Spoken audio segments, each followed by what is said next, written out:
नमस्कार दोस्तों, आज की कहानी का शीर्षक है चार मित्र। बहुत समय पहले एक गांव में चार मित्र रहते थे। उनमें से एक शिल्पी था, एक मित्र कपड़ों का व्यापारी था, एक सुनार और एक वेद शास्त्र का ज्ञाता पंडित था। चारों में घनी मित्रता रही। एक दिन गांव में अकाल की स्थिति आ गई। लोग भूखे मरने लगे। त्राही त्राही मच गई। चारों मित्रों ने तय किया, अब इस गांव को छोड़कर दूसरे गांव जाना पड़ेगा। जाने का कोई संसाधन नहीं था, अतः चारों मित्र पैदल चल पड़े। चलते चलते एक घने जंगल में पहुंच गए। दिन ढलने लगा। इस अंधेरे में वन को पार करना ठीक न था, अतः चारों ने निश्चित किया कि वे पेड़ के नीचे रात को सो जाएंगे और अगले दिन फिर यात्रा शुरू कर देंगे। वन में एक साथ सबका सो जाना खतरा हो सकता है। ऐसा सोचकर तय हुआ कि बारी बारी से एक रखवाली का काम करेगा। सबसे पहले शिल्पी ने रखवाली का बीड़ा उठाया। तीनों मित्र लेट गए और शिल्पी ने सोचा, जगना तो है, क्यों न इस काठ के टुकड़े से कुछ बनाया जाए। ऐसा सोचकर उस शिल्पी ने एक सुंदर सी गुड़िया बनाई। काम खत्म करते ही उसने कपड़े के व्यापारी को जगाया और खुद सो गया। कपड़े के व्यापारी ने सुंदर गुड़िया देखकर आश्चर्य प्रकट किया। उसने सोचा इतनी सुंदर गुड़िया को कपड़े से सजा दिया जाए तो कितनी सुंदर दिखेगी। ऐसा सोचकर व्यापारी ने गुड़िया को साड़ी पहनाकर सुंदर बनाया और सुनार को जगाकर खुद सो गया। सुनार इतनी सुंदर शिल्प देखकर दंग रह गया। उसने सोचा, यदि इस गुड़िया को गहने से सजा दिया जाए तो कैसा लगेगा। ऐसा सोच सोने की चूड़ियाँ, नथनी, माला आदि पहनाकर सौंदर्य का आनंद लेने लगा। फिर इसे दुल्हन का रूप क्यों न दिया जाए। ऐसा सोच मांग में सिंदूर भी भर दिया। अब उसका सोने का समय आ गया। वह देव शास्त्र के ज्ञाता पंडित को जगाकर खुद सो गया।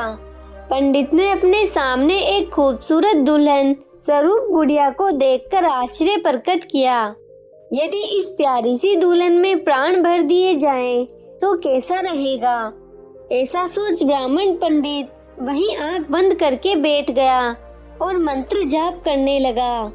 वेद शास्त्रों के ज्ञाता पंडित ने उसमें जान डाल दी। सामने एक सुंदर नारी को देखा। आवाज सुनकर सब लोग उठ बैठे। अब चारों मित्र उस खूबसूरत नारी को देखकर उसे अपना बनाना चाहते थे। इस पर झगड़ने लगे। खींचातानी को देखकर वह नारी चिल्लाकर कहती है, बंद करो, इस प्रकार क्यों लड़ रहे हो। थोड़ा रुककर फिर वह बोली, सब आंखें बंद कर ले, सामने देवी प्रकट होगी, वह न्याय संगत इस समस्या को सुलझा देगी। बंद कर लीजिए अपनी आंख। और चारों मित्रों ने अपनी आंखें बंद कर ली। तब उसने देखा एक देवी सबके सामने खड़ी है। देवी ने उन चारों की समस्या को जाना। देखो शिल्पी, तुमने इस गुड़िया का निर्माण किया, अर्थात जन्म देने वाला पिता सम्मान होता है ना। हाँ, शिल्पी ने हामी भरी। तब इसके साथ तुम शादी कैसे कर सकते हो, देवी ने पूछा। और कपड़े का व्यापारी, तुमने इसके तन को ढककर इसकी लाज को बचाया है, इसका मतलब तुम इसके भाई बन गए हो, है ना, देवी ने उससे कहा।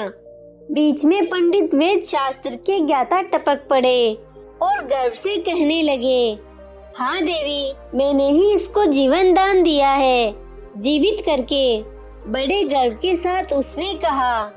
देवी ने कहा, तब तुम इसके गुरु सम्मान हो, तुम कैसे इससे शादी कर सकते हो। पंडित ने भी हामी के साथ सिर हिला दिया। अब अंत में सुनार को देखकर देवी बोली, तुमने इस सुंदर स्त्री को आभूषण से न केवल सजाया, अपितु इसकी मांग में सिंदूर भरकर उसे वर भी लिया है, इसलिए इससे शादी करने का तुम्हारा ही अधिकार है। ऐसा कहकर देवी अंतर्ध्यान हो गई। अब चारों मित्र मिलकर सोनार के साथ उस सुंदर नारी का विवाह कर देते हैं और फिर से अपनी मित्रता को आजीवन निभाते हैं। आपको ये कहानी कैसी लगी नीचे कमेंट करके जरूर बताइएगा। यदि आपको कहानी पसंद आई हो तो अपने दोस्तों के साथ जरूर शेयर करें और ऐसी ही प्यारी कहानियाँ सुनने के लिए हमारे YouTube चैनल को सब्सक्राइब करें। धन्यवाद।